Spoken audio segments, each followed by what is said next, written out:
everybody, this week we're going to talk about Jesus' parable of the prodigal son. We're also going to call it the wild son, because that's kind of what happens in the story. So in this story involves one of my favorite animals, and we're going to make a craft of that animal, so see if you can catch what it is.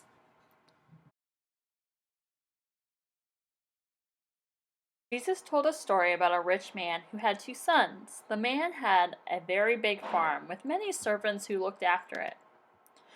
One day, the younger son went to his father and demanded, "Father, I want you to give me my share of your inheritance now."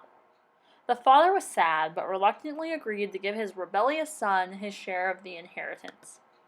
The younger son then left home to go to another country. There he wasted all the money on wild living. After he had spent everything, the new friends he had made left him. Then there was a famine in the land. He was poor with no money, no friends, and nowhere to live. He was forced to look for a job, but the only one he could find was looking after the pigs. He spent many days and nights feeling very lonely and hungry. He was so miserable he longed to eat the food the pigs were eating. He was beginning to starve to death. At the moment he realized how foolish he had been. All my father's servants have food, and here I am starving. I will go home again and say, "Father, I have sinned against God and you. I am not good enough to be your son. Please let me be one of your servants." So he set off on a long journey home along the dusty roads. His father missed his son and always looked out, hoping he would return. Then one day, while he looked out, he could see his son a long way off coming down the road. He ran towards his son and threw his arms around him. "My son has come home again," he cried. The son was so surprised. He never expected such a welcome. He wept, "Father, I have sinned against God and against you. I am not good enough to be called your son." His father wiped away his tears and replied, "My son, I forgive you and said, 'My son, I love you so much and forgive you.'" The father then called to his servants, "Quick, bring me the best clothes and sandals for my son and a ring for his finger. Then kill the best calf. We're going to have a big feast to celebrate my son returning. My son was dead, now he's alive. He was lost, but now is found."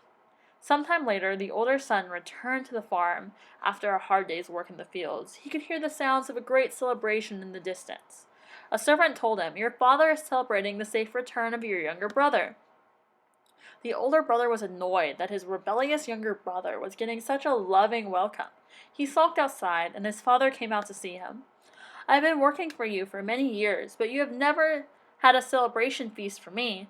But my brother has behaved disgracefully, wasting money, yet when he returns you celebrate." His father explained, "You have always been with me, and everything I have is yours. We are celebrating because your brother was dead, and now is alive. He was lost, but now he is found." Jesus told us this story to let us know that our Heavenly Father loves us so much.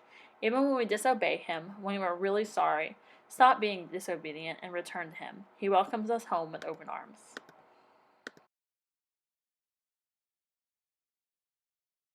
So this son takes his inheritance. So that's all the money and everything you're supposed to get after somebody dies. So like after his dad was gone, this is what he was supposed to get.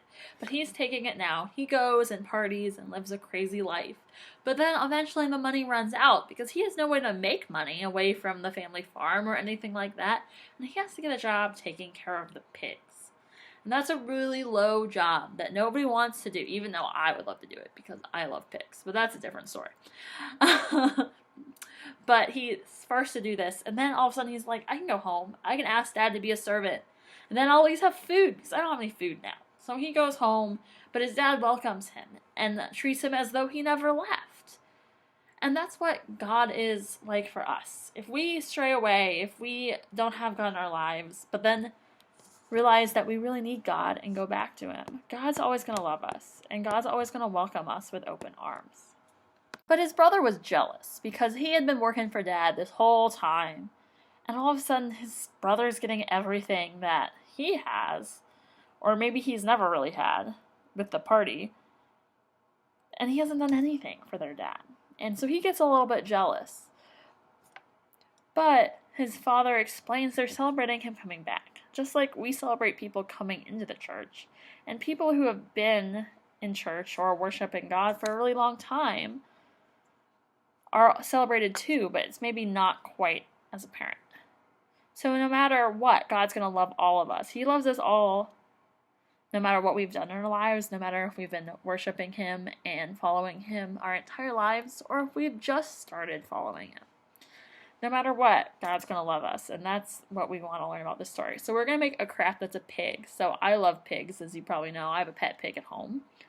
So let's go ahead and make our craft. This craft, you want a piece of black, a piece of pink construction paper, a paper plate, a pink pipe cleaner, a pink and a black marker, and a glue stick, and a pair of scissors. So the first thing you're going to do is you're going to draw some eyes in the middle of your plate.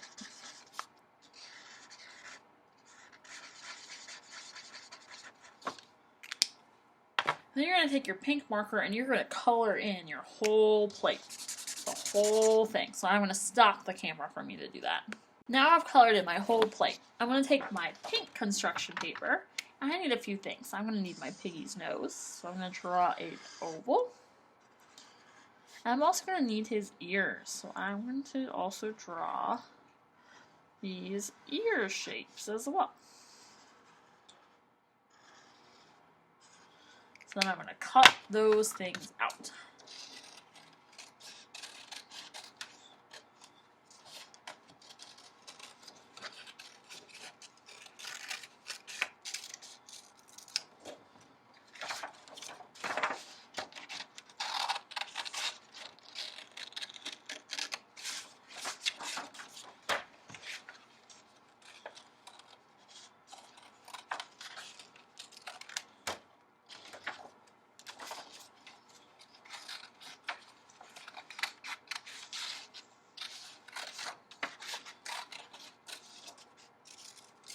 Once I have those cut out, I'm going to take my plate. I'm going to glue my nose underneath my eyes. Glue underneath it. I'm going to glue down my pig nose. I'm going to give him some nostrils, like a cute little piggy. And then I'm going to glue his ears also onto the plate at the top.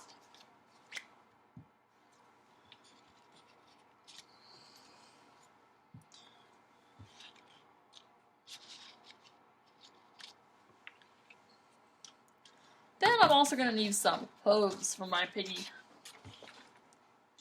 So hooves are just kind of like two little triangles next to each other. So I want to get myself a couple hooves.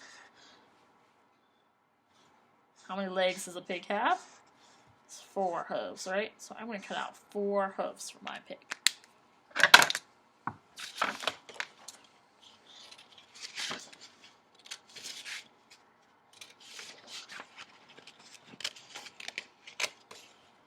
There's 1.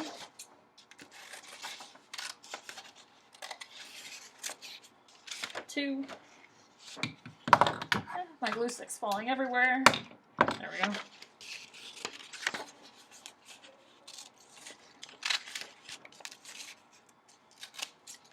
3.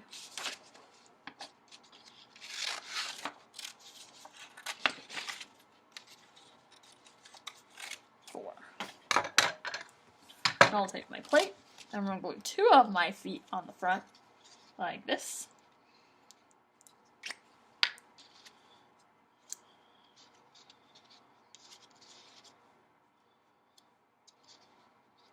And I'm going to glue 2 of them kind of towards the back so it looks like it's on the back of the pig. I'm going to put them on the back of my plate. 3. And then here is my 4th foot. Here's what he looks like now. So I got 2 hooves on the front and 2 hooves on the back. And last but not least, I'm going to give him his little tail. So I'm going to take my pipe cleaner, I'm going to wrap it around my finger to make a curly little tail for my piggy. And then I'm going to glue the tail right onto the back of my paper plate. So here is my pig. I hope you had fun making your craft this week. I hope you have a great week, and I'll see you in Sunday school. Bye!